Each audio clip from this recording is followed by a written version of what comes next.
नमस्कार। स्वागत है आपका ई बुक ऑनलाइन एजुकेशन में। आज हम लोग डिस्कस करने वाले हैं संयुक्त राष्ट्र के बारे में।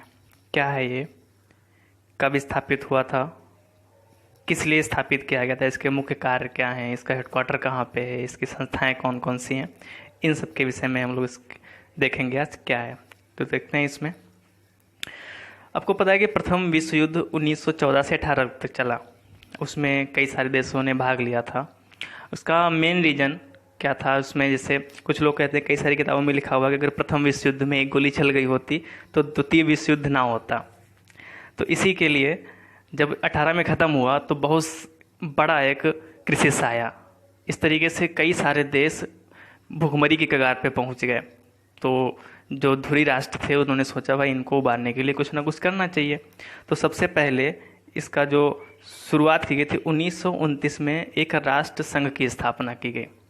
अब राष्ट्र संघ क्या था, एक तरीके से जैसे आज यूएन काम कर रहा है वैसे राष्ट्र संघ काम किया कुछ दिन, लेकिन बाद में क्या हुआ, ये सफल नहीं हो पाया और ये ख़त्म कर दिया गया बाद में। इसके बाद द्वितीय विश्व युद्ध हुआ। द्वितीय विश्व युद्ध आपको पता है कि 1939 से 45 तक चला, यानी कि 1 सितंबर 1939 से 2 सितंबर 1945 तक। और इसी दौरान 1945 में ही सैन फ्रांसिस्को में एक चार्टर तैयार किया गया। ठीक, और चार्टर में कई सारे उसमें नियम थे कि क्या होना चाहिए, इस युद्ध के बाद क्या होगा, कौन लीड करेगा, किन देशों को कैसे कितना फंड देना है, समन्वय कैसे व्यवस्थित करना है सभी देशों के बीच में, इन सब को लेकर के। तो वहाँ पे क्या हुआ, जब ये चार्टर तैयार कर दिया गया आपका 1945 में, फिर जब ये युद्ध खत्म हुआ, दूसरा विश्व युद्ध खत्म हुआ 2 सितंबर 1945 को, तो 24 अक्टूबर 1945 को 50 देशों ने मिलकर इस पे साइन कर दिया। जो चार्टर एक्ट आपका ये बना था उस पे साइन कर दिया गया और कुछ जो नियम थे वो लागू कर दिए गए।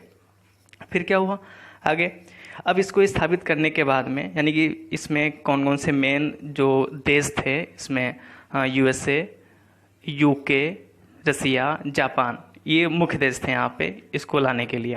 इसका मुख्यालय आपका मैनहट्टन एक द्वीप है, टापू है न्यूयॉर्क में। ठीक है, न्यूयॉर्क कहाँ पता है आपको, यूएसए में है। तो वहीं पे इसका हेडक्वार्टर है। इसकी जो आधिकारिक भाषाएं हैं वो 6 आधिकारिक भाषाएं हैं, यानी कि अरबी, चीनी, अंग्रेजी, फ्रांसीसी, रूसी और स्पेनी, यानी कि 6 ऑफिशियल लैंग्वेज जो हैं ये यहाँ पे इन भाषाओं में काम होता है। ठीक है, ये मोस्ट इम्पोर्टेंट है, आप याद रखना। कई बार एग्जाम पूछा गया कि जो यूएन है उसकी आधिकारिक भाषाएं कितनी हैं। ठीक है, अब ये देखिए, ये इसका जो हेडक्वार्टर है, ठीक, ये सैन फ्रांसिस्को में, यानी वहाँ पे जो टापू है आपका मैनहट्टन, वहाँ पे हेडक्वार्टर है। इसमें क्या होता है कि जितने भी सदस्य देश इसके बनते जाते हैं, जिनको ये आधिकारिक रूप से कह देता है कि हाँ भाई ये एक स्वतंत्र देश बन चुका है, उसका यहाँ पे झंडा लगा दिया जाता है। हर देश का यहाँ पे झंडा लगा है। और वर्तमान में जो यूएन के सदस्य हैं वो 193 हैं। अब जो यूएन का अंतिम देश, यानी कि 193वां देश कौन है, आपको कमेंट सेक्शन में बताना है वो कौन सा है। ठीक है, आगे इसकी संस्थाओं के बारे में बात करें तो ये 6 संस्थाएं में मुख्य रूप से हैं। पहली आपकी महासभा, इसको आम सभा भी बोला जाता है, सुरक्षा परिषद, आर्थिक व सामाजिक परिषद, सचिवालय, अंतर्राष्ट्रीय न्यायालय और न्याय परिषद।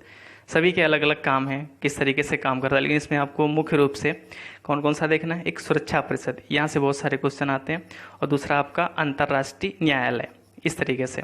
अब सुरक्षा परिषद में क्या है देखते हैं आगे। सुरक्षा परिषद, इसके 15 सदस्य हैं।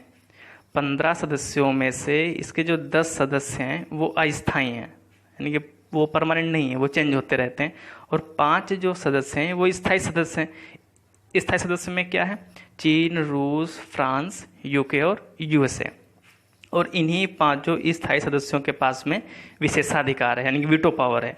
अब वीटो पावर क्या होता है, एक नया वर्ड आ गया, वीटो पावर। अब जैसे आप भारतीय संविधान में अनुच्छेद 111 देखो, यानी 111, आर्टिकल 111 क्या है, राष्ट्रपति को विशेषाधिकार दिया गया है, यानी कि किसी विधेयक को पास करना या ना पास करना, पारित करना या ना, उस पर सिग्नेचर करने या ना करने से उसे विशेषाधिकार है। तो इसी तरीके से जो यूएन में है ये 5 देशों के पास में वीटो पावर है, यानी कि कोई भी अगर, जैसे मान लीजिए भारत के परिप्रेक्ष्य में जो एनएसजी ग्रुप है उसमें शामिल होने के लिए चीन बीच में आ रहा है, चीन अपना वीटो पावर यूज कर रहा है कि भाई भारत को जो है हम एनएसजी ग्रुप में शामिल नहीं करेंगे। अगर पांचों में से कोई भी एक अपना वीटो पावर यूज करता है तो वो देश किसी संस्था या उसका जो भी आधिकारिक रूप से उसको मिलने वाला फायदा वो नहीं मिल सकता। तो ये आपका वीटो पावर है, ठीक है। आगे अगला आता है आपका अंतर्राष्ट्रीय न्यायालय, ठीक है। इसमें क्या है, ये 15 न्यायाधीश हैं और 15 जो ऐसा तो है नहीं कि भाई कि एक साथ में 15 अपॉइंट कर लिए गए और 15 को हटा दिया गया, ये नहीं भाई। कहीं मान लो इस साल 2 आए, 3 अगले साल, इस तरीके से। और उनके अपॉइंटमेंट के हिसाब से प्रत्येक जो न्यायाधीश का है वो कार्यकाल 9 साल का होता है, ठीक है। यानी कि 9 साल एक न्यायाधीश काम करेगा, उसके बाद में वो रिटायर हो जाएगा। अब ऐसा नहीं है कि ये इसका जो मुख्यालय है वो केवल मैनहट्टन में ही है। अब भाई 193 देश सदस्य हैं, तो ऐसा तो है नहीं कि वहाँ पे सभी लोग प्रतिनिधि वहीं पे पहुँचते हैं। लेकिन इसी व्यवस्था को सुचारू रूप से चलाने के लिए इसके क्षेत्रीय कार्यालय बनाए गए हैं।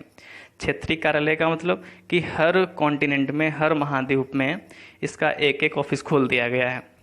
अब हमको अन्य महाद्वीप से नहीं मतलब है, अपना एशिया का देखते हैं। तो जो एशिया का क्षेत्रीय कार्यालय है वो आपका बैंकॉक में है, ठीक, बैंकॉक में है। बैंकॉक कहाँ आपका है, वो थाईलैंड में है, ठीक है। आगे अब इसके काम क्या होते हैं, जैसे प्रमुख कार्य हैं, जैसे एक अंतर्राष्ट्रीय शांति और सुरक्षा बनाए रखना। भाई कई सारे देश हैं हमारे लड़ते थे, अभी का देख लीजिए आप, कोरोना वायरस के हिसाब से यूएसए, चीन, या चीन की तरफ सभी विश्व के देशों के लिए उठा रहे भाई कोरोना वायरस आपका यहाँ अब वुहान लैब से निकला है। तो इस तरीके से इसको कैसे मैनेज करना है, कैसे शांति स्थापित करना है, वो एक मुख्य काम हो गया। दूसरा ह्यूमन राइट, यानी मानवाधिकारों की सुरक्षा, किस तरीके से किसी भी मानव के उसके अधिकारों का हनन ना हो, उस तरीके से काम करना।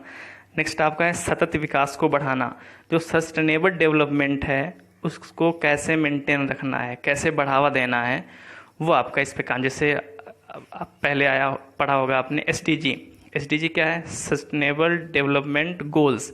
ये 17 गोल थे, वो निकाले गए थे। ये एसडीजी से क्वेश्चन पीसीएस 2019 में भी आया था कि स्वच्छ पानी पीने का जो हमारा गोल है वो किस गोल के अंतर्गत आता है, ठीक है। वो आप कमेंट सेक्शन में बताना है किस गोल के अंतर्गत आता है। अब इसकी स्थापना के हिसाब से, यानी कि स्थापना कब हुई थी इसकी, 24 अक्टूबर 1945 को। और 24 अक्टूबर 1945 को स्थापना हुई, इसीलिए 24 अक्टूबर को यूएन दिवस मनाया जाने लगा। यानी 24 अक्टूबर को कौन सा दिवस होता है, यूएन दिवस होता है, ठीक है। इसके बाद इसकी कुछ संस्थाएं भी हैं, जैसे डब्ल्यूटीओ, डब्ल्यूएचओ। वैसे डब्ल्यूटीओ 2 हैं, एक वर्ल्ड ट्रेड ऑर्गेनाइजेशन, दूसरा है वर्ल्ड टूरिज्म ऑर्गेनाइजेशन। जैसे डब्ल्यूएचओ ये हो गया। तो इनको जो है हम आगे पढ़ेंगे। वीडियो कैसा लगा कमेंट सेक्शन में बताइए। धन्यवाद।